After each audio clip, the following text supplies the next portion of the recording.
Howdy, this is Chris. And this is Kevin. It's been a minute. Let me Has show you been. something real quick. Does this look like anything to you? Looks like, what's his name? I Look at forgot. me. I got, yeah, it does look like you. That's the thing I said I need to put on to like my Halloween costume.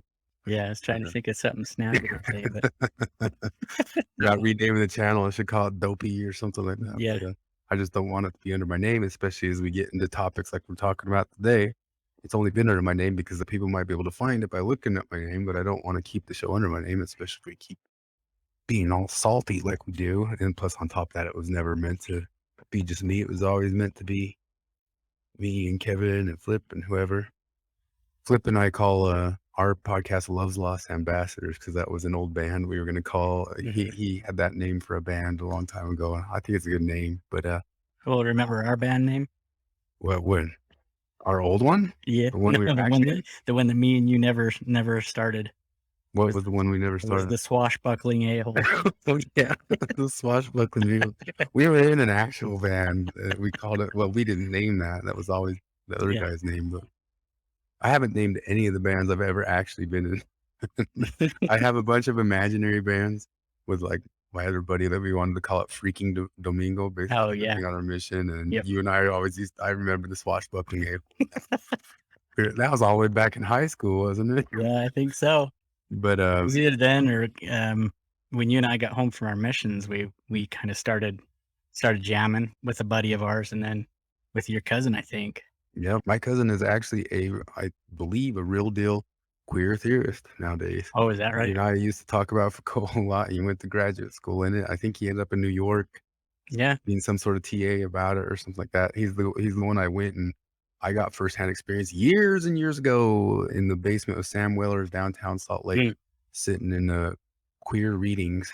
And that's when I found out there's no such thing as an ally. You know, I wasn't even trying to be one way or the other. It's just I found out real quick that you were just there to get kind of yelled at. Mhm. You know, I didn't even really. I have a friend who could vouch for it because he'd come with us. Well, James, who was on my last, Mm. Yeah. who was on the last episode of music, he and I would both go to it, and we weren't chiming in. We were giving our 2 cents. We were just there listening and believing, you know. And they'd still kind of mouth off at us and say, "We don't get it. We don't understand it." And that we learned. You didn't know back then. People might get nowadays, but like things like queer theorists hate tons of LGBTQ activism. They hate it. Like the real deal queer Mm. theorists, they did not want gay marriage stuff to get passed if they were real deal queer theorists because part of the queering is you wanted to keep stuff strange and weird Right. and all that Right. sort. They hated like Will and Grace.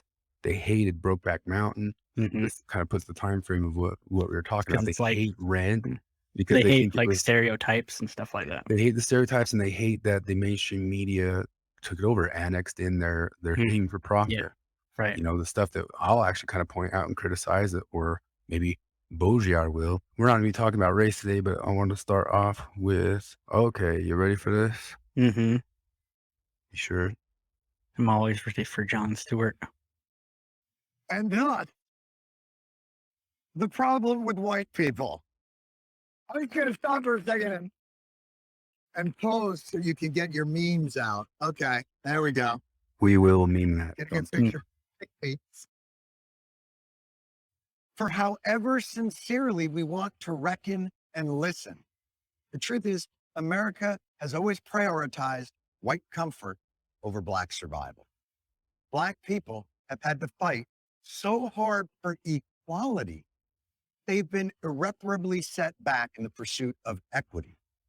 So do we even need to listen to him regurgitate all the different talking points? I mean, it's only a minute and a half, but he's not going to say anything interesting or new. No. But that's not the point. That's not the reason we're looking at it. One of the reasons Kevin and I talked about bringing it up is because Jon Stewart might have been a person I've been a bit critical of all of the spawns of Jon Stewart, all the gremlins that boiled off of his back, like Colbert and Samantha Bee and John Oliver, have all become massive propagandists. And you kind of hold this line saying, well, Jon Stewart was never this way. Jon Stewart was actually about truth in media, and he wasn't as political and all those sorts Mhm. of things. And now he's making a great big comeback, just jumping square right into the middle of the zeitgeist, just full on. And the reason I wanted to talk about it or point at it, and I was talking with some other friends about it, is you always come across these people who will talk about somebody in the past, like we were saying, like Michel Foucault. They'll say Michel Foucault would not have been for this society that pushes on biopower, which is like taking over your body to give you vaccines and based off of bad science. This is one of the things. It's a meme from a philosophy website, but it's saying it's Foucault talking to the lady saying, your work is part of a disciplinary society. Be careful. Thanks, Foucault. And that's kind of one of the precepts that they say Foucault would have been so against this. Foucault would have been against the tyranny and the fascism of a government using bad, biased science to push things on people. Right? This other meme here, even in Foucault's time, people started noticing that he had some hypocrisies about him in that sense. Here's the button choice in this meme of Foucault trying to make the choice between reveal the power logics of institutions and call for their destruction in order to be free. Be obsessed with the social recognition offered by institutions and spend your life looking for it. And he's got to choose between the two buttons. What I'm saying about that is, in some sort of sense, Jon Stewart for years could have been the person you said, Jon Stewart wouldn't be so gung-ho on these bullcrap politics of the time, whatever you call them. They're such a fad. There's no way these fads are going to last. They'll either get knocked out via war or via how these types of bullcraps usually get knocked out in history. Yeah. Or we're going to wake up out of it and be like, who are you doing? What was that? Well, let's hope we do. I saw Flip. I think Flip shared it. Maybe he had like the icon, but I mean, I've seen it a lot. But the whole NPC meme where he says, "I support the current thing." Yeah. Jon Stewart's one of the guys who is pushing the current thing, especially in this situation.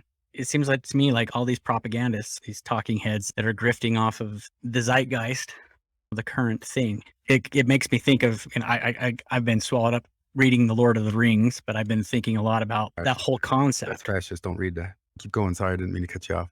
Oh no, I just the whole concept of the Ring of Power. You think about all the characters within the Lord of the Rings who have the opportunity to be able to, or when it gets close to their grasp of having the Ring of Power, who are they going to become? You got Galadriel, who kind of showed her side when she had the opportunity and to have the, Smeagol.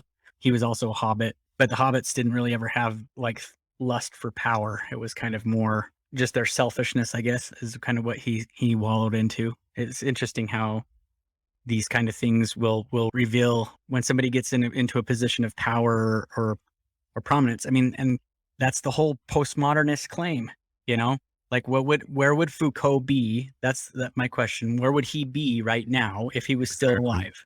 Exactly. And my belief of that is he would probably fall right into line with the current thing. And you get all sorts of Foucault apologists who say that he'd never go for this. He'd never go for this. Well, that's why I bring up Jon Stewart, is there's some sort of level of people saying, Jon Stewart's, he's brighter than this. He wouldn't go for this. He seems to be not on board with this stuff.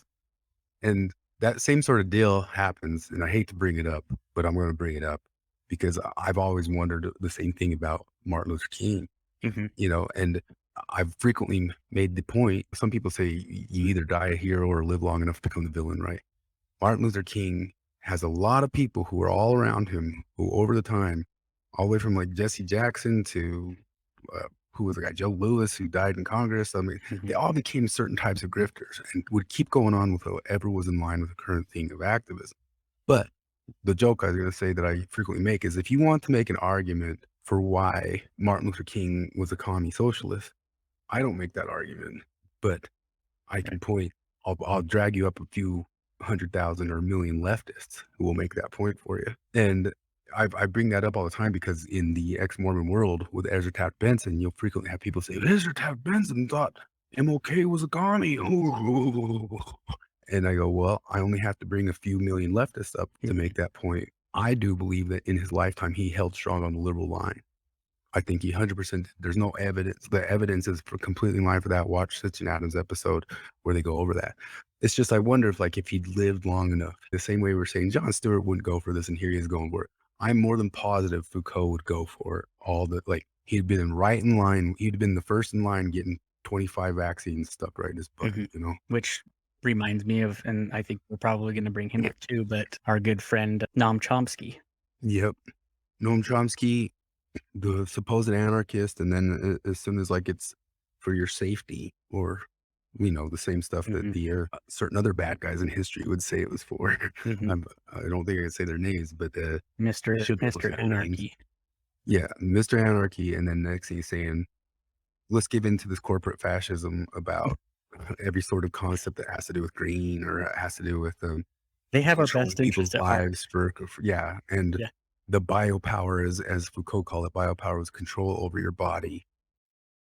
It's just so unreal crazy to me how many people who were diehard liberals and were very anti-corporate, 10, 15 years ago, are just in the back pocket of all the corporate fascism.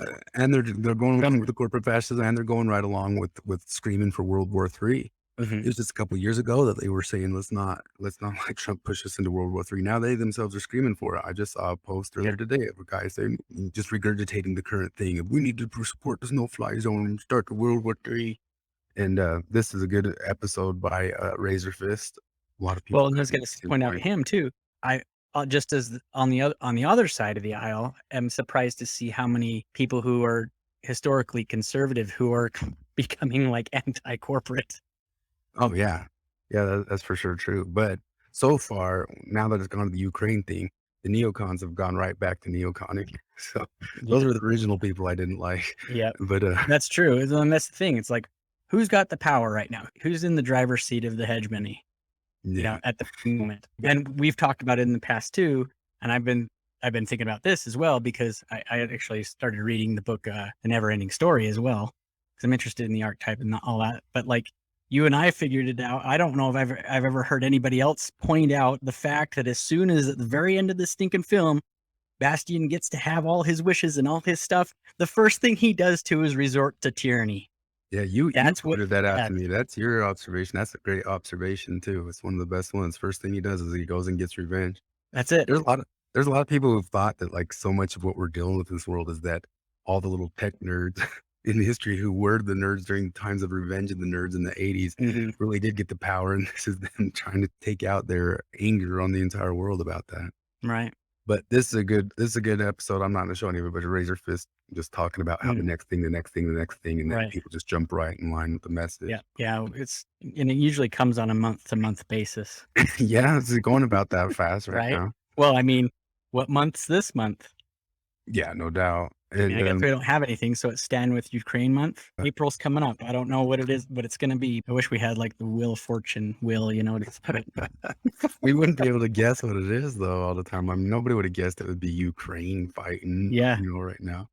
Although there were so many warning signs all along, we should have guessed that that was where they were trying to push a proxy right. war. Well, I guess we didn't really see the puppet administration right now, right, that's going on. I guess we didn't necessarily look at the parallels. Bush, Afghanistan comes after us with 9/11. So we're going to go to where? Iraq, just where his daddy went to. And then Biden, where was his dealings and his family? Ukraine. Yep. Get to a little bit more of that in a second. That's a non-binary Y, correct? Yeah, why? This is a current thing. This last week, I call it Selma envy. Well, I've heard other people call it Selma envy or Stonewall envy, where they want to create a situation where they might get arrested or cause some sort of scene where it'll be remembered forever as a moment of standing up to the man. Mhm. And I'm not going to go into detail about it here, but if you want to get all postmodern, read Libidinal Economy by Leotard about people's sexuality being wrapped up in some performances. But the lighting of the Y for a transgender thing, because right now the transgender is a great big deal. There was the swimming competition. People have been arguing about it. But at the same time, I don't know that there's so much right now that we need like a transgender stand. But I actually saw some people push back on the Mormon Stories Facebook page saying you guys would never stand for them going and changing your flags. Then, of course, they use the excuse of warring for all history is that, no, we're the oppressed and we're the oppressed. And if they did it to us, it would be a completely devastating, dastardly thing, whereas they're the oppressor, the billion-dollar company, the billion-dollar church. So there's that power imbalance makes our thing benevolent and their thing would be just unacceptable. And then a little later, they changed it to the rainbow flag. And this whole entire stream, if you watch it, it's on Mormon Stories. They're trying to get arrested. They're trying to make a scene out of it because of the Selma MB and Stonewall MB.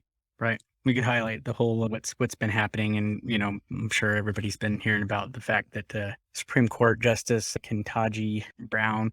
Oh, what is a woman? Yeah, and Ooh.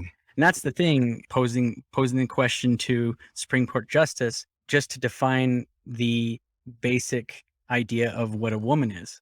And she kind of dodged out of it, saying that she wasn't a biologist, and that poses a lot of problems. And this is, to me, where a lot of the snake is coming back to eat its own tail, because it's like, if you cannot define what a woman is, then what is feminism? Yeah. And what is, they mess with their own. What is trans? Trans is nothing, because it's, and that's the thing.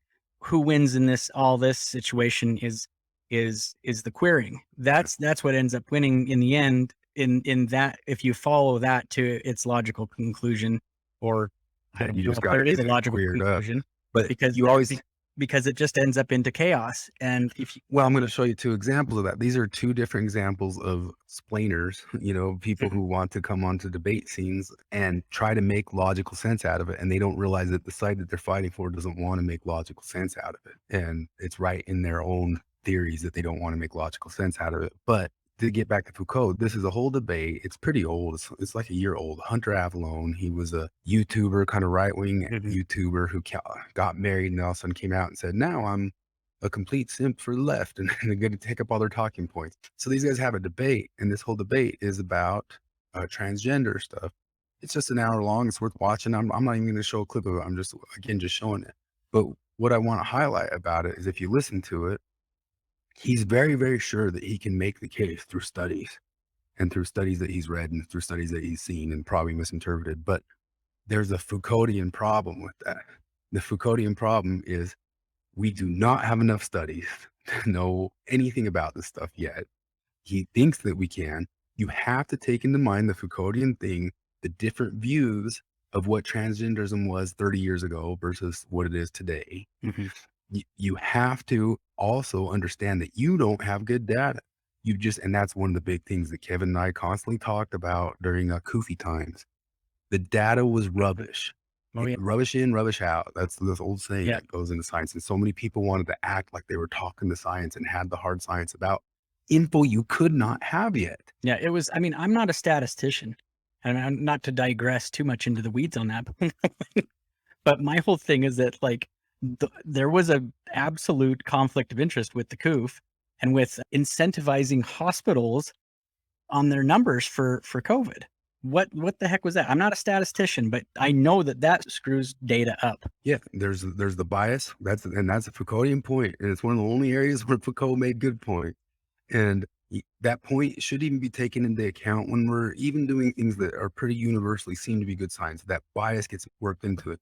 That's actually part of the scientific method, is that you're supposed to work into it, getting biases the crap out of there if you're doing science correctly. And for sure, it seems to me like it's one of like the foundational things of scientific thought.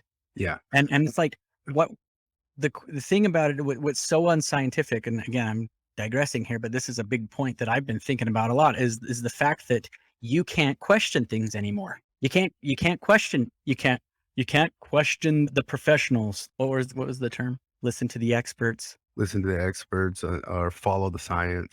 Yeah. That was the prayer to the thing. I'm trying to find this quote by Richard Feynman. I might not find it right here, but Richard Feynman, one of the best scientists of our era, said, follow the science, except for Dr. Robert Malone's. Yeah, we're going to get into a little bit of that for the Bret Weinstein's thing. I can't find the quote, probably because they buried it in Google. But Richard Feynman said, questioning the orthodoxy or questioning the resolved science is what science is. But then people, well, you're not a scientist or whatever. Yeah, but the problem is we can stop and step back and look. We don't have to know. You don't have to think very much to know that we do not have enough data on children being put through hormone blockers to say that we know what lifetime effects of being put on hormone blockers are, and to like act like you got to be scientific. I can guess that it's probably not good. Yeah, well, then they might guess that it is good, but the truth of it is if you're going to try to come at us with Right. hard data science, even if like you're saying, "Whoa, geez, all kids end up happy," when were they all put on it? 3 years ago? Mm-hmm. So you have data of this stuff for kids who are still happy 3 years later, and then just throw aside any one of the kids that did not work for, which we know that amount of people Right. are growing. But Foucault, you would imagine, would be absolutely on the other side of both these things. All these things that are being forced on bodies and forced in with major economic bias worked into it on all those sides. And also beyond that, major kind of moral panicking on the sides of it. That watch out, you're not doing science. That's the Foucauldian warning. I promise you, if he's alive today, he'd pull a Chomsky. He'd just be right in line with all this stuff. Chomsky, the anarchist. Well, he's got Do the ring. everything the government tells you. That's the thing. Like, what, how would it be? Yeah. This is a thing I saw posted on a friend's site, and he's a pretty smart guy, but this is a thing trying to argue for kind of doing the typical what Bret Weinstein calls, I'm going to pull up with an epidemic of sophistry, doing these 1, 2, 3 jumps of trying to explain. I'm not going to read the whole thing, but because there's a rare amount of intersex people, which is always overreported, that actually happened today on Crowder the pointed out, Crowder, yeah. Well, he didn't point it out. I'm not sharing clips. I'm just showing a bunch of things, like showing them on the screen real quick. Yeah. But I'll share them all. But on Crowder today, he had a whole debate with this guy who tried to say that it's 1.7% of the population. I've seen them fudge numbers like this all the time. Numbers get fudged very badly. Foucault and the actual intersex people is like 0.017%. And they try to say 1.7%. They also do the same thing when they're trying to talk about the population of transgenders and gay people at BYU. There's data fudging there. They're fudging the data. On top of that too, there's a huge percentage of that, very small percentage, that do want to be identified one way or the other. They're not people who are wanting to walk around championing being between the stuff. But part of what that other clip that I was showing of that kid wrote, we maybe pause the screen and read the whole entire thing. It wasn't my friend who wrote it. He was reposting it. It's trying to say that, like in this scenario, because there's some intersex people, that means all transgenderism is scientific. You know what I mean? Yeah. It's like they do these category shift jumps. It's sophistry. And like in that other situation, it's saying, we think that we've found some neuroscience that shows that a male brain can be different than the body. So shouldn't it be the brain that discovers it? And so you're doing the category jump of saying, because I think it means it should be that thing. Right. Whereas you're actually kind of making an argument that you're trying to say that there's something falsifiable there. Right. Like, guess what? If you're down for something falsifiable, like any person who comes and says, hey, I've got a trans brain, and we can do a test and say, yeah, it looks like you do have a trans brain. Right. Guess who's going to hate that? The queer theorists. No chance are they going to ever, ever go for something that's falsifiable. No way, shape, or form. So you think you're arguing for them, just like Ketanji Brown saying, I'm not a biologist. Guess who got pissed off at that? Queer theorists. Mm-hmm. Why are you talking about biology in this? Well, Cruz and all those people were putting her into, some of those dilemmas of like, which way do you choose? Because if, that's the thing. It's like you get the loaded question back. You know what I mean? It's like the lefties are classic of pointing the loaded questions. But what happens when it gets turned back around? Yeah, exactly. Because it's coming. And but the thing about it is it's going to come from their own ranks. They end up doing it to themselves. Yeah, absolutely. The TERFs are the case in point. I'm not going to show very much of this, but it's on James Lindsay's OnlyFans. If you subscribe to it, most people don't. This is on OnlyFans. I keep saying that. Only subs to I think he makes that mistake all the time too. Yeah. This is a good one. But I was thinking of Kyle Dunnigan's Putin OnlyFans. Oh yeah, it's so funny. And James Lindsay has one now too. Ben Shapiro becoming woke Hulk. It's funny. Yeah. But this is 1,000 pages of theory for all that exists. He makes the point. People won't be able to hear it, but it's a point that I've made, you've made, we all know, and I've tried to point it out. But like, there's 1,000 pages of bullcrap surrounding every single word that you could imagine that they try to like gum up arguments with. And that's part of the Epidemic of Sophistry, which brings us to the main video I wanted to talk about. We didn't, and I don't know if I'm going to derail this, but we didn't talk about this. Chris and I went to Jordan Peterson. Saw him live a week and a half ago. Is this the first time we talked since then? Yeah, we haven't Oh, talked gosh. since then. We were going to do I don't know, we were talking about doing like a pregame or something like that, or postgame. And Chris and I just went to IHOP and talked till 2 a.m. or whatever. But We resolved the universe, but then we forgot. Sorry. yeah. What No, was- the thing that he talked about was the third rule in his latest book, which is to don't hide things in the fog. And that's exactly what this sophistry is. It's just generating. It's the idea laundering, the generating of fog, 1,000 pages that people, or even look at how it's happening in politics. They run up a 35,000 page bill that nobody can read through it, and it's just generating the fog that they're hiding a whole bunch of crap in. Yeah, exactly. This episode of the DarkHorse was excellent. I highly recommend it. It's been maybe a week or something, but still go watch it. If you see, I'm way far into it, like an hour 7 into it, and I still want to listen to a lot of it. And there's stuff worth going over in all of it. Thinking critically about the previous things, that's kind of like talking about, wait a minute, what's the stuff that's already passed that people have already said, oh, okay, well, we're not doing that anymore, and they just let it go.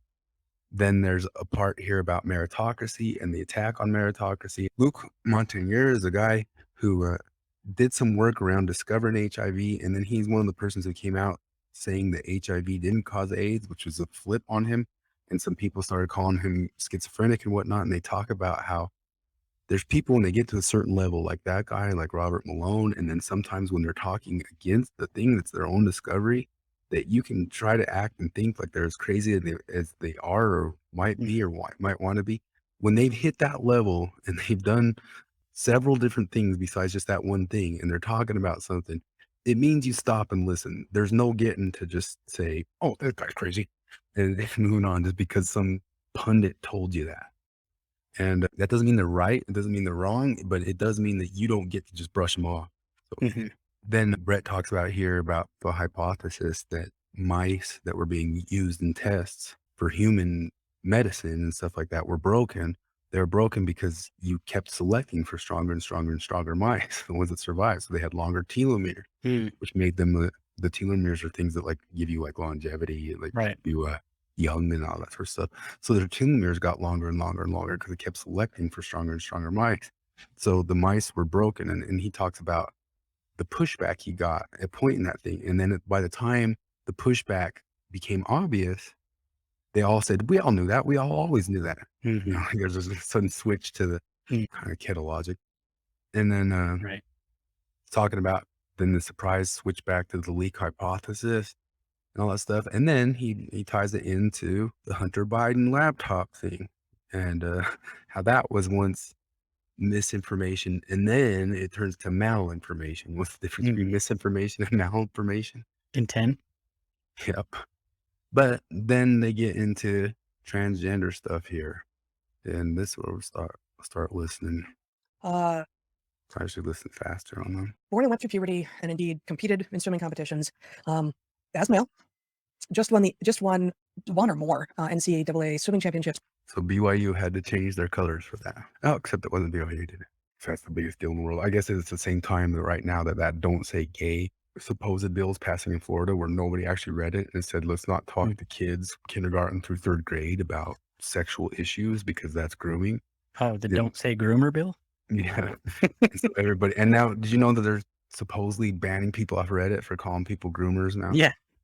And beyond that bill didn't say anything about that. It said, don't talk about sex. I can't talk to those kids at that age about being Right. straight either. Right. And all these people lost their crap about it. And then, of course, at the dumb old Oscars last night or 2 nights ago, they're dancing around saying gay, gay, gay because they're great big Selma envy superheroes. They're standing up to everything. Ridiculous people. In the women's divisions. The New York Times. Let me show my screen here.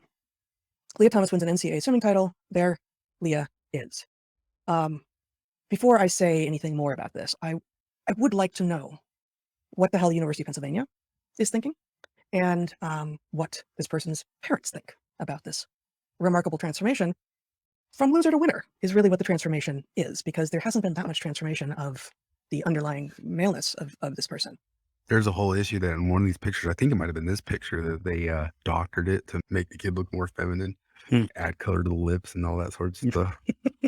What we find, Because we have a media right now that's just complicit in complete propaganda and not actually trying to report truth in any way, shape, or Right. form.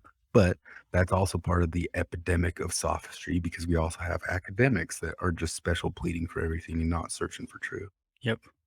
find in this article is Thomas's triumph in Atlanta. Indeed, her very presence at the swimming championships as a contender came amid a far larger storm, particularly in state houses and right-wing media, about sports participation by transgender girls and women. I just wanted to say something. There was something earlier that I wanted to talk about, and you and I are talking about, because we're going to go off into the transgender stuff here for a while. Although I don't know how much we want to say about it, because this stuff's just kind of like obvious. And that's one of the things that Bret and Heather hit on here, is that it's obvious. And I'm going to pull up another one of their clips that it describes one of the things that goes against the way that sophist argument was made on that line of text that I showed about, well, there's XX chromosome, there's a brain, and there's scanning the root. It's gametes. It's gametes. It's gametes and primary sex organs that are built around gametes. And, Right. and these guys even go over in one of the podcasts how the concept of intersex is even fudged by supposed queer theorists, and it's all sophistry. The arguments for it. This isn't to say in any way, shape, or form that I am that typical preamble, but it's a preamble we shouldn't have to do nowadays. But an adult Right. can be an adult. They can do whatever they want to do. Sure. Kids, no.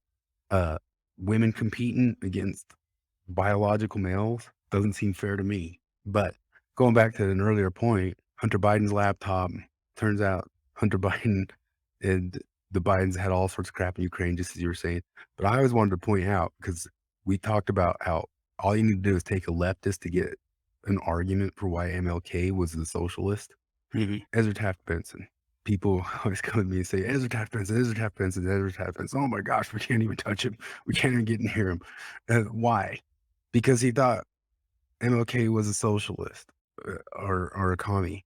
Well, so did the FBI at the time, and at the same time frame, there were a bunch of commies in the civil rights movement, and I can totally see getting mixed up and screwed up and that stuff. But all I need is a bunch of leftists who will still argue that today. But the other one that we were talking about is the two big boogie words they'll say is that he thought the president of the United States was bought off by Russia. He was infiltrated by the KGB. What kind of person thinks that? And I hate to break it to you, I don't think there's one person in the United States in the past 4, 5, 6 years who hasn't thought one of their two presidents wasn't bought off by a foreign country. So look right in this freaking mirror before you go clutching your pearls about Ezra Taft Benson thinking that Eisenhower was infiltrated by the KGB, also because we've had more and more documents released that his administration was infiltrated by the KGB. So I'm just saying, most of the pearl clutching stuff about Ezra Taft Benson is so common in average everyday persons nowadays. Okay, can we get back to just discussing what he was right about and what he was wrong about and what he dared to speak up about? Because like your boogeyman stuff sucks. Yeah. It is incredible. It is utterly incredible that recognition of a, depending upon how you count, 500 million to 2 billion with a B-year-old reality can be dismissed by the New York Times as the purview of right-wing media. And every average person who believed all this 15 minutes ago, all over your Facebook everywhere.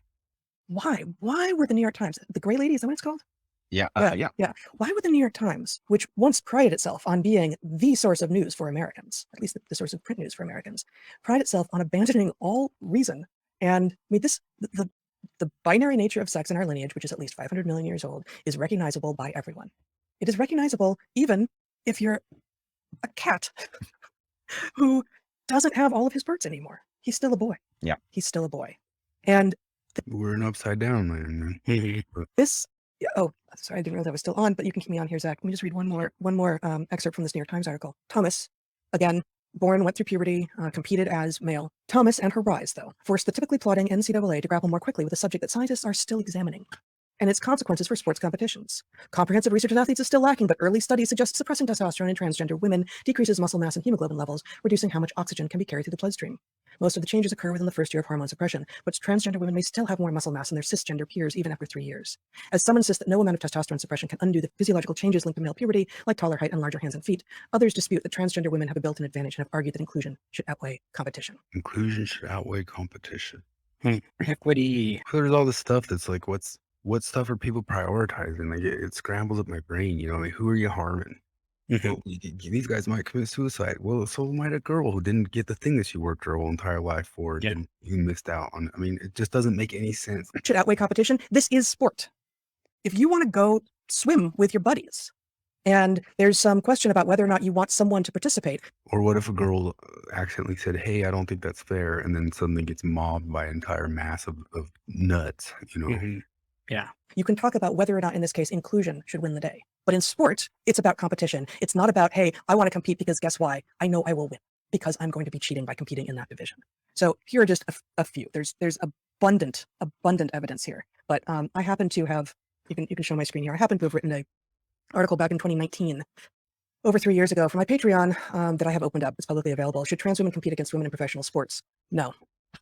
And I joke here that this is a short article. I did go on though to make a number of arguments, and I recommend that you follow them. But one of the things I do is also point to this table. I will link to the actual differences that suggest male design for combat in humans. This is from, if memory serves, a 2012 paper called "The Importance of Physical Strength to Human Males," and just some of the ways that males and females are different is that males have greater upper body strength, taller bodies, heavier bodies, higher basal metabolic rates, faster reaction times, thicker bones in the jaw, faster mental rotation and spatial visualization. That's the bit where you get shown something, you're asked what would happen, what would it look like if you rotated it 90 degrees to the left, something like that. More accurate throwing, more accurate blocking of thrown objects, more interest in the practice of combat skills, stronger bones, greater bone density, specifically in the arms, on and on and on and on. And more recently, and here you can show, yeah, you're still. It's so ridiculous when they try to make the arguments for just hormones, which I already know. You and I have talked about it, and I've wanted to talk about it because I don't think it's a crazy different realm, but I'm very familiar with the world of bodybuilding. Mhm. And I'm natural. I've always been natural. I'm always going to be natural. Part of how I do that is that I can't stay ripped all the time. I bulk and I shred. I bulk and I shred. I bulk and I shred. And it's probably done a toll on my body just doing that. I've never once said that that's healthy. But people who stay shredded all the time while you're around or get on stage constantly, they're almost always usually taking that stuff. And I felt strong, and I have friends and people who I really, really look up to, because some people take that stuff and still kill it. They still go as hard as they can.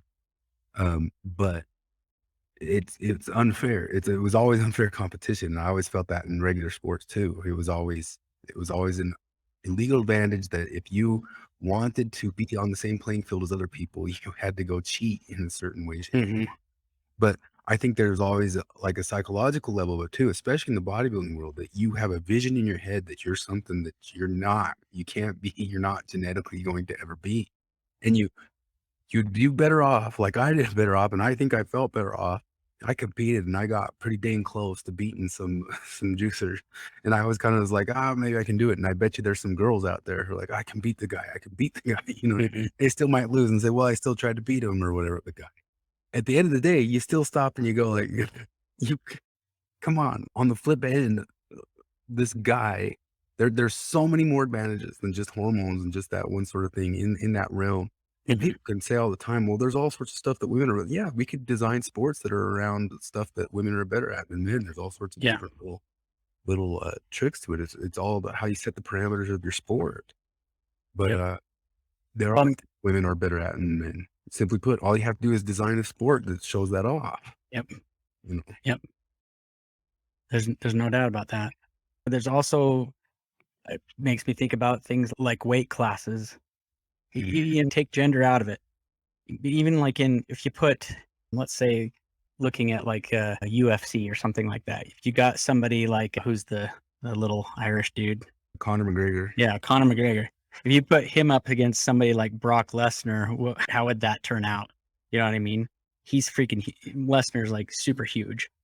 You know what I mean? Go great. There's always these levels that like before everybody knew the best training methods, the smaller guy could have learned a training method that would have beat that sort of happened with the Gracies Yeah. versus Lance Seven from Right. BYU.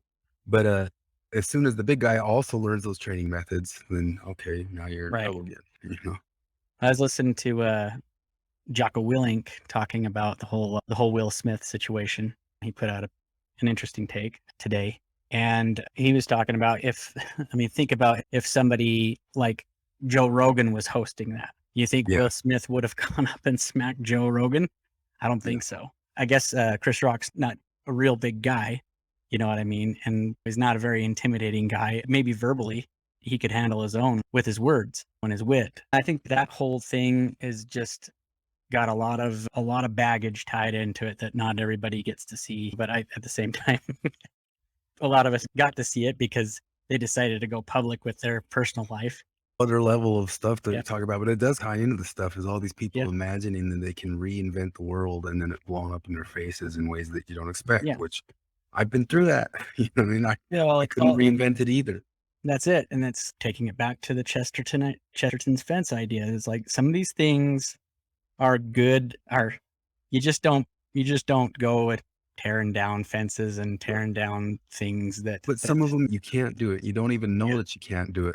Well, this fundamental axioms to our society and to our not to it just to our society, to the But whole beyond to constructs, there's society. physical barriers. That's one of the reasons they say that lots of times. There's this old book called True Believer from like the 50s, and these guys covered it at one point. But that book mentions that people who get into certain types of skills that require physical exertion or require physical effort or physical expertise are far less likely to fall into these concepts. Obviously, it's not perfect because there's all sorts of athletes who fall into this stuff, or there's all sorts of musicians that fall into stuff. But there is some sort of level of like, if you're somebody who's working on something and competing against reality to get better at something, you start to get more grounded and being integrated in what your body is and can be and cannot be, Right. and not stuck in this prolificity of a internet website of being detached into the metaverse. Yeah. And there's the whole idea. You see that there is some utility to ego, though. You hear a lot of people talking, and this is like a double-edged sword here. But I mean, as far as like when you're competing against something, you got to be able to think that I'm the greatest at this. I'm the greatest, and keep telling. I mean, go back and watch Last Dance with Michael Jordan. That's kind of like all the things that he would say to himself. You know what I mean? And of course, he had the capability. He had the physique, he had all that kind of stuff. But I mean, Muhammad Ali, I'm the greatest. Humility helps get you better though, too, though. That's part. I mean, it totally does. you have to overly believe in yourself sometimes. Because obviously myself, I've been improving on the guitars I've talked about lately. Yeah.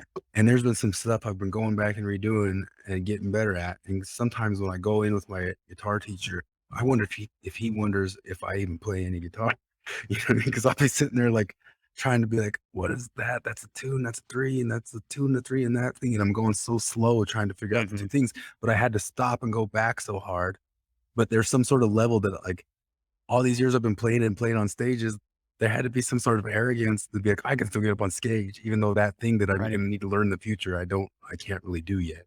Well, so that's kind of tying it back into one of your earlier thoughts. It's like, you see the rising generations. Okay. So it's like, you see somebody who has become the greatest. And I see this digressing now. I kind of look at the world of like, I grew up skateboarding and snowboarding and stuff like that. And you look at guys like Tony Hawk or Shaun White, and they get to be at the very top of their game. And then all of a sudden the next generation comes, and that next generation's got some hotshot that comes in and takes it to, well, it seems like to me that there has to be a limit, but then there comes this idea of how can I hack it?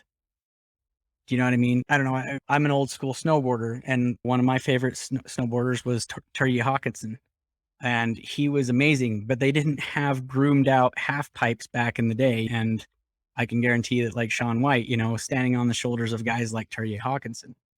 And now Shaun White's going to be the giant. And it's like, so who's coming up next in that? But at the same time, always stand on the shoulders of giants. For sure. Yeah, exactly. And so a lot of this generation's coming up with the same type of mentality where they're standing on the giants of, and I think you mentioned this in one or two of your last episodes, of just standing on the shoulders of giants in our whole society. And now we're kind of spitting in their faces I remember when we were growing up, we learned about like Christopher Columbus, and I don't know if I'm sure that some of that history was painted with rose tinted glasses, but at the same time, ask my kids now what they think about Christopher Columbus, and all they hear is a bunch of crap.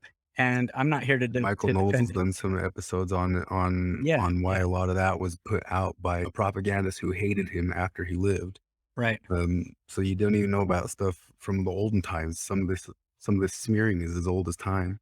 Yeah, But makes me also think of Yuri Bezmenov, Russian KGB defector back in the 60s, 50s, 60s, and him talking about the tactics of Russian propaganda subversion. And it's like, the thing is here, look at it. We in the West, and this ties into everything I think that's going on here. It's like we need to become ashamed of ourselves so that we become demoralized. We become ashamed of all of our past. You can see, well, in the church too, people, I see all these, it seems like Brigham Young in the recent past has become kind of a hot topic. He said some racist things. Okay. The thing about it is, I liked what Tarek LaCour, Tarek LaCour mentioned some of that stuff. Find me somebody that didn't think that way back then. yeah, So like people who are like looking at the church, oh, well, he was a prophet or supposed prophet, whatever. If he was really God's prophet at the time, would he be? And he should have had all the answers. He should have yeah, known he should have known germ everything. theory. He should have known it. Yeah, exactly. He should have known germ theory, and Pluto was there. Exactly. He should have known. But Exactly. let's go into a little more of this.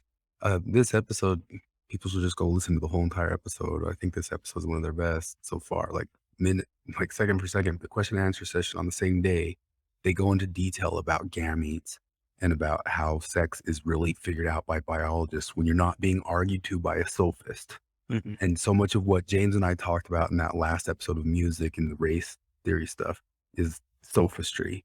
It's, fallacious arguments, knowing their fallacious arguments to try to argue a point, Mhm. and or starting with a conclusion and trying to work back and make an answer, and then doing these little shifts and these little jumps and knowing these things that you're dodging. And people are becoming better and better, like they're almost trained in how to do better sophistry rather than just being honest and straight and direct about stuff like Bret and Heather are. Left-wing people who are biologists and don't lie.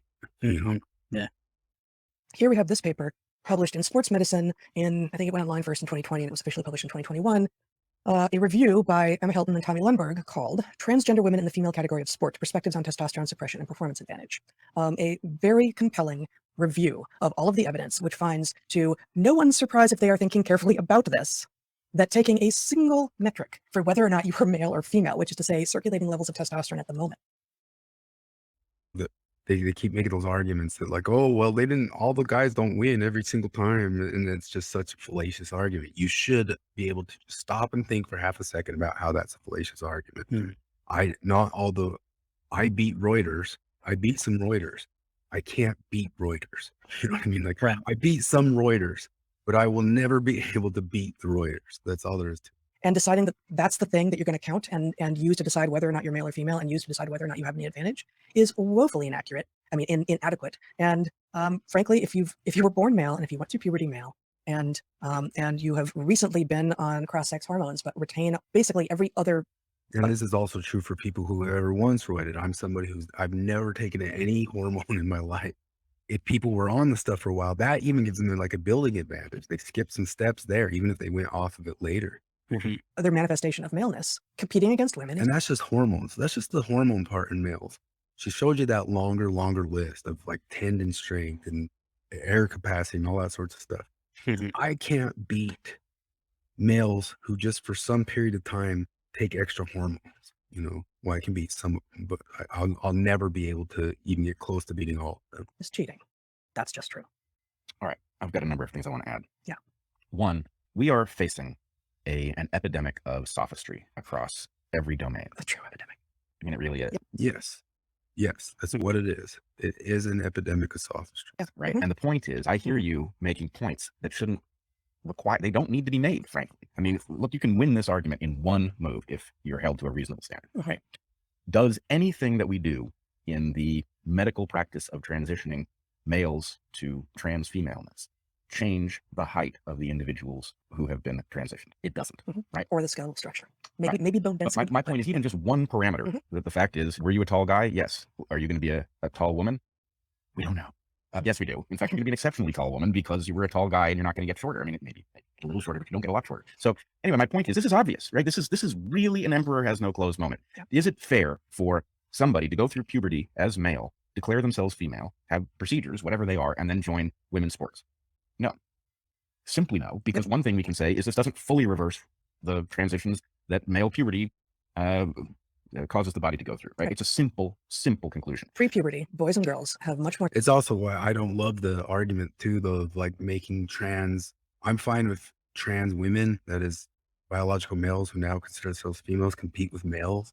I'm not okay with trans males, biological females who now consider themselves males, to compete with females, because that's like that's like somebody being allowed to compete on superroids. And if we're not allowing roids in high schools and the NFL anymore, and I have an eye for roids. I have an eye for it. I'm telling you, I have a big time eye. I can tell if people are on it. I can tell if people are not. And one of the things that about that is, I'll be honest about it. I'll see all sorts of people that anybody who's ripped, like, he's on roids, he's on roids, he's on roids. I see all sorts of ripped people that go, no, that could be passing. That could be passing. Maybe they use a little bit, who knows, but that's passing. But then I see the people like, that's not passing. The NFL over the past 4 or 5 years has slowly started to look like it's passing to me. Like in the 2000s, it was not passing whatsoever. But those guys are getting leaner and thinner, and their bodies don't look all bloated, like roid bloat, not the other type of bloat. And I'm starting to think like the NFL's really actually cracking down on it if you look at their bodies lately.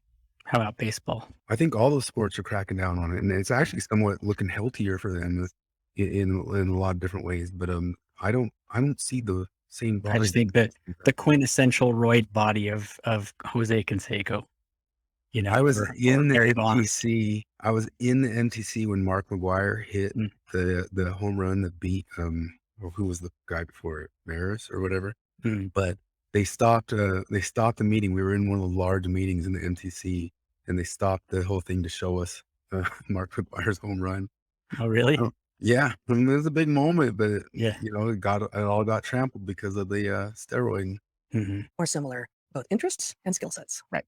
Now, second thing is, the New York Times is interested in the question about how we, balance the desire to be inclusive in sport with the uncertainty of the evidence as scientists mull over this question, right? Oh, the science, New York Times. Find better scientists. Any scientist who's confused by this isn't really good at their job. Go look at the Hilton and Lundberg paper. And one thing, so I have actually Emma Hilton and Colin Wright and I have written pieces together, so I know her and she's terrific. But one of the things that we had talked about sort of behind the scenes was people would ask us, like, well, what's the primary literature? What's the scientific literature on the idea that men and women are different? Right. And like, it's actually too obvious ever to have been written down that way. Yes. What is the scientific evidence that And that's superior at warfare? Well, if you can't produce a piece of primary literature, That's exactly that problem with that. If you listen to that episode of Hunter Avalone trying to make an argument like he can be Mr. Scientist about that stuff, but they still don't understand that there's these levels of people trying to make these arguments to make it a hard science,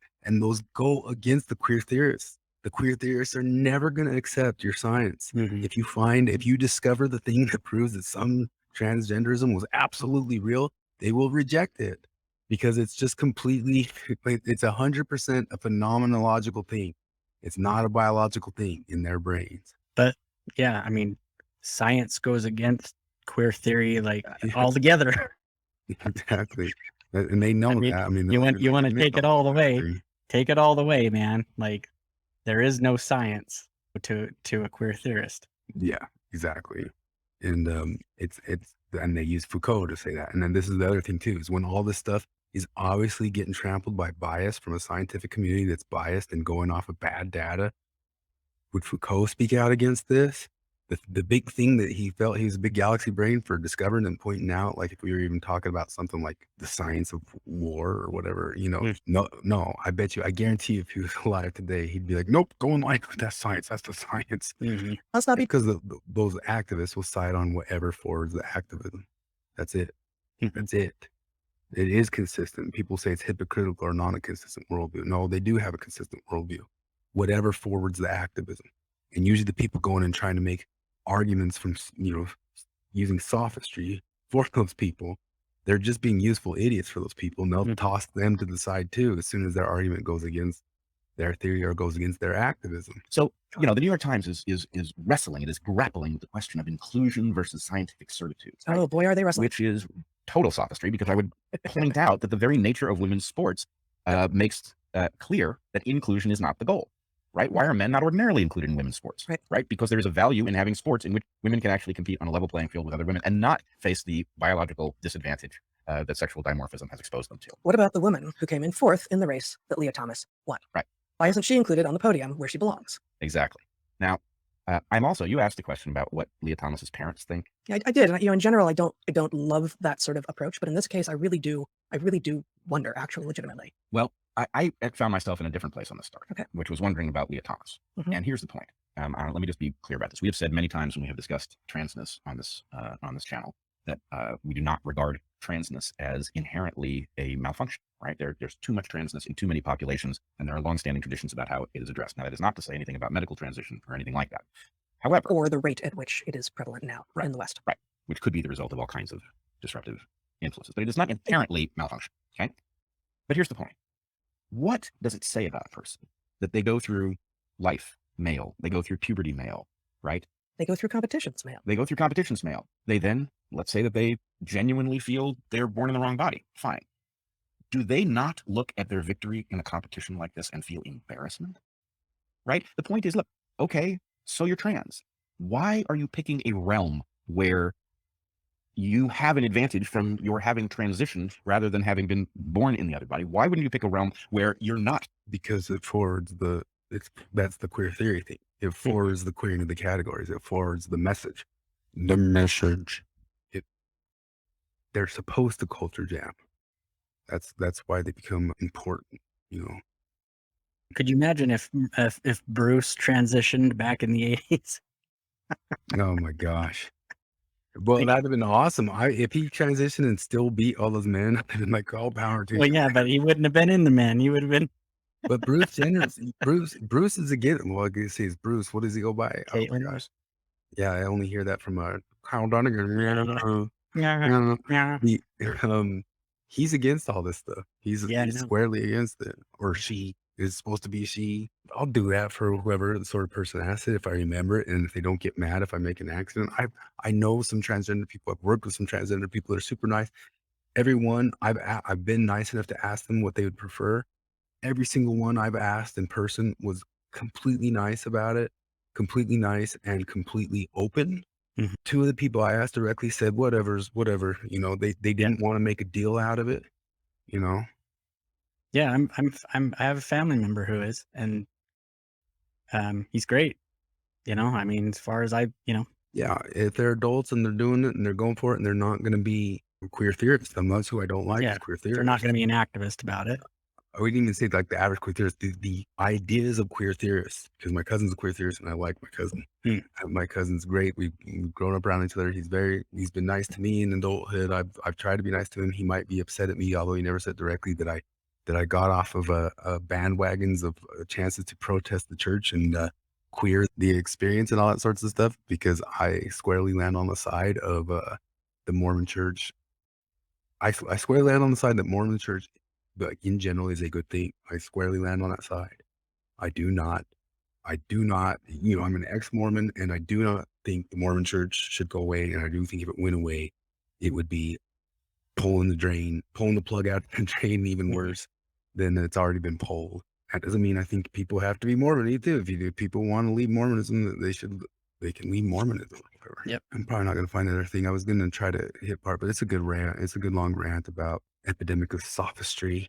Okay. Adult human female is what a woman is. And that does hinge on what you take to be the definition of female. And luckily this is a place. Can you imagine like we have somebody.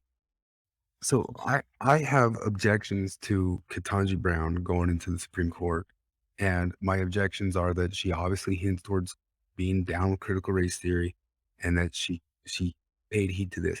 But there's also a level that I don't think that she can and should be stopped, because I think she does have the credentials. I think she does have the history, and they have the nomination. They get it. I think she gets in. but it's unbelievable that she's going to be a person that says they can't define what a woman is. When expecting somebody to actually believe that, who's going to be interpreting law for us, is it's unreal. I mean, it should be a disqualifying thing. And I would love to just say, beyond that, her critical race theory stuff should be a disqualifying thing too. Right. Although she denies that she was ever part of that. Yeah. She denies that she was. She even denied that she was like trained in it. Yeah.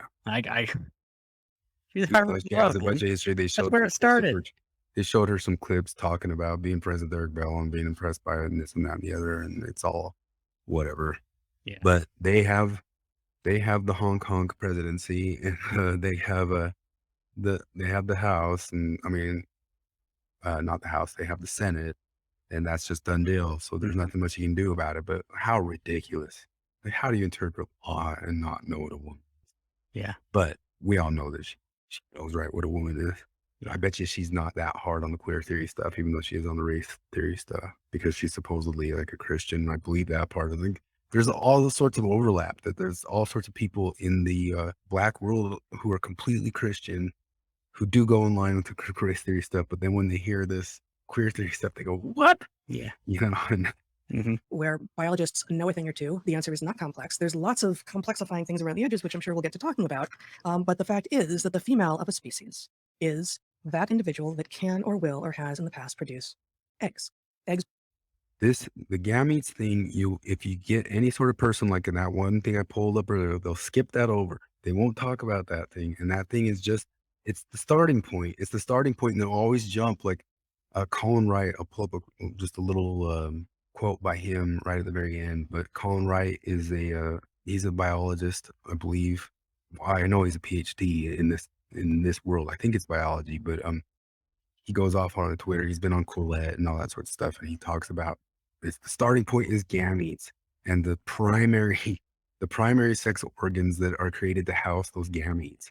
That's the starting point. And you always see people jump to the secondary first. They jump to the secondary as if that's a big important deal, and that's not what biologists go off of when they're looking at animals in the wild. Who's being gametes, the sex cells that are larger than the other kind of gamete and tend to be sessile. They're rich with cytoplasm, and they don't tend to move around much. Whenever you watch somebody trying to get technical and you think, oh my gosh, I don't know what all the technical stuff is, look to see if they talk about gametes. Just look to see if they talk about the gametes at all. They never talk about the gametes. By comparison, the male of the species produces gametes that are little and tend to be mobile or motile in the language of sperm. So in plants we call them pollen, and in animals we call it sperm. But if you have or will or have in the past had the capacity to produce little tiny zippy gametes, then you're male, and therefore not a woman.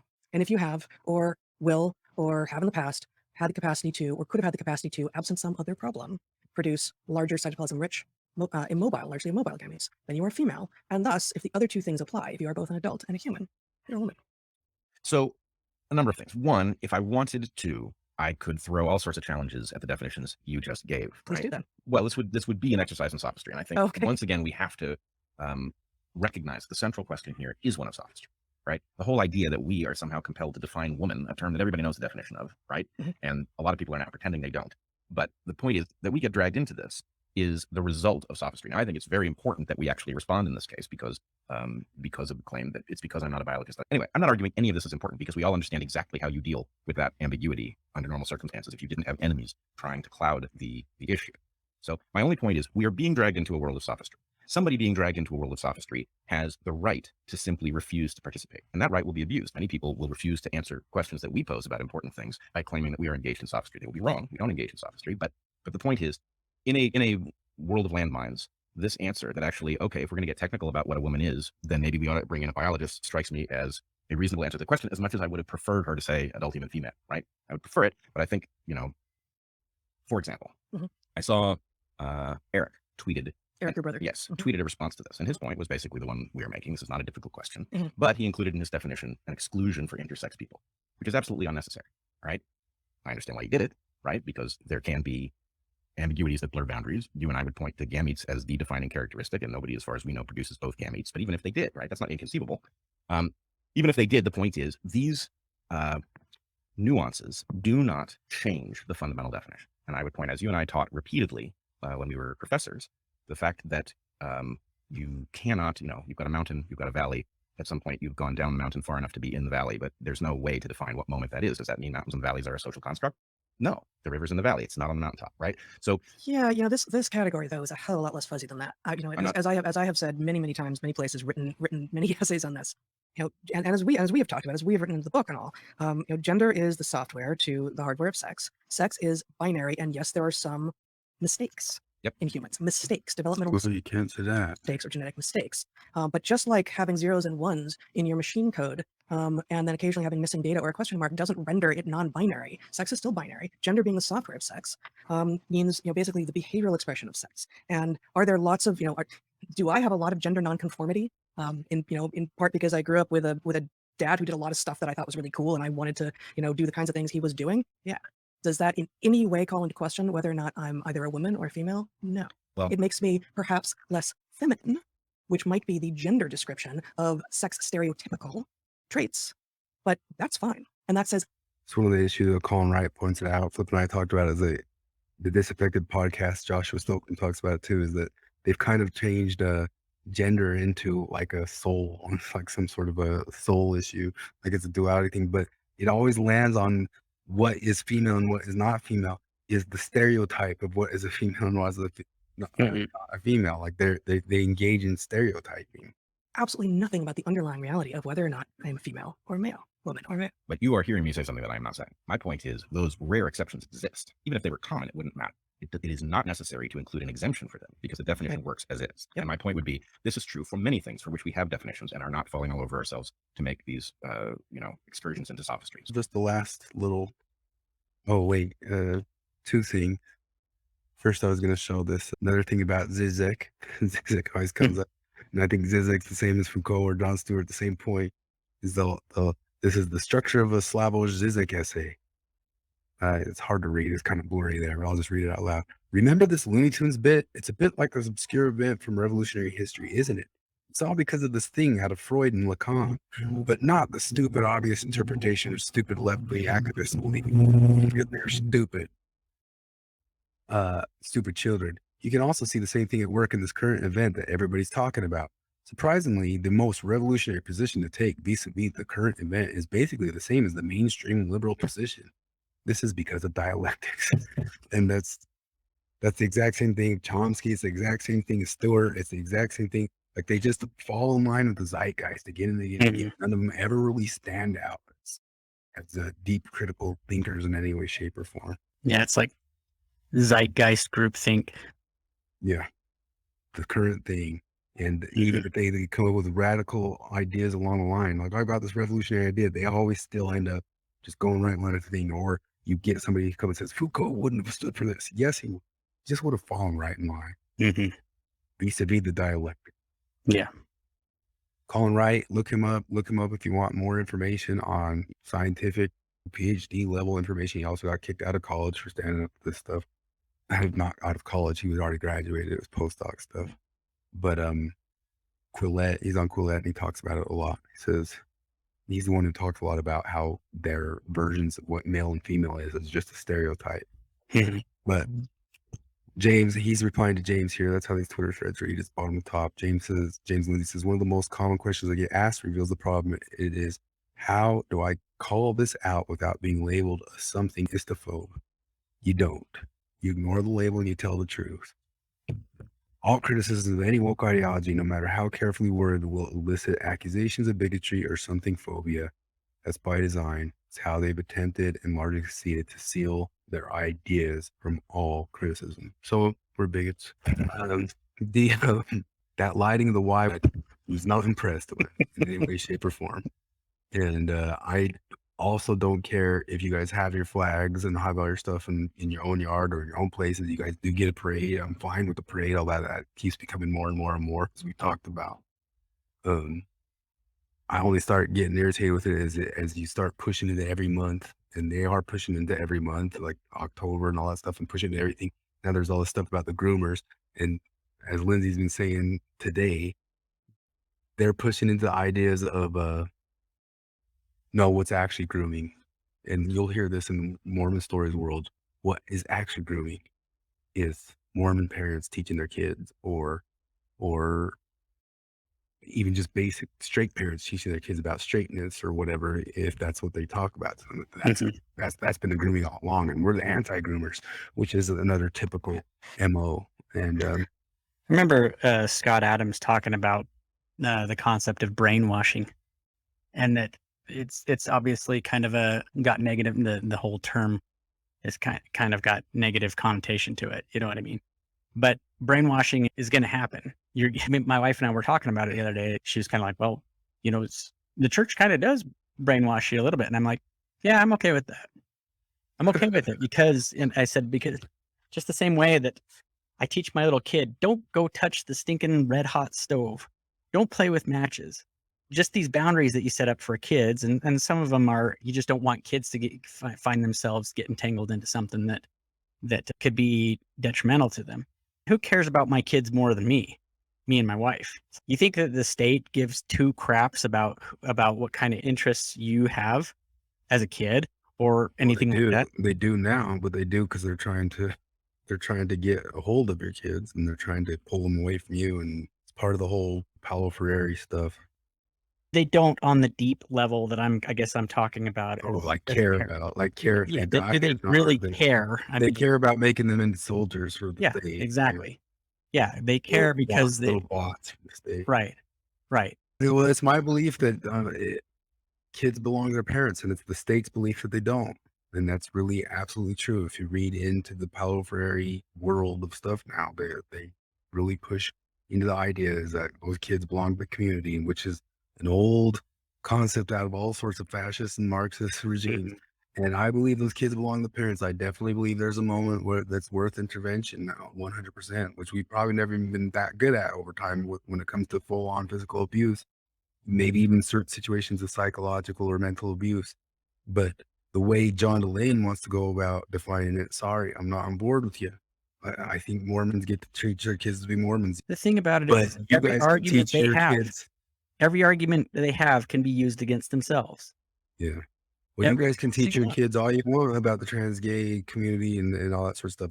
I don't care if parents teach that to their own kids, as long as they're not sexually abusing them. Or some might argue that is sexual abuse to tell them that sort of stuff, or to start pushing it into their brains at such a young age.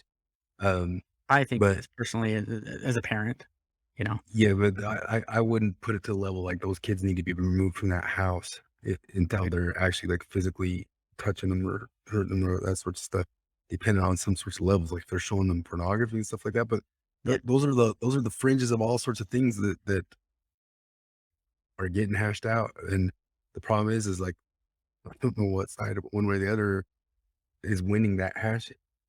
I think the extremist side, because they're far more active and far more nuts and far more constant, is winning that. They're always constantly winning it. They always constantly get their way because they'll do these ridiculous say gay bills and go turn the Y colors and all that sort of stuff. Mm-hmm. And the other side is big. Well, we don't want to stand up to this, or somebody will call us a bigot. But I think it's just a question. Stand up for himself. Just a question. Does the U ever light the U up in rainbow colors?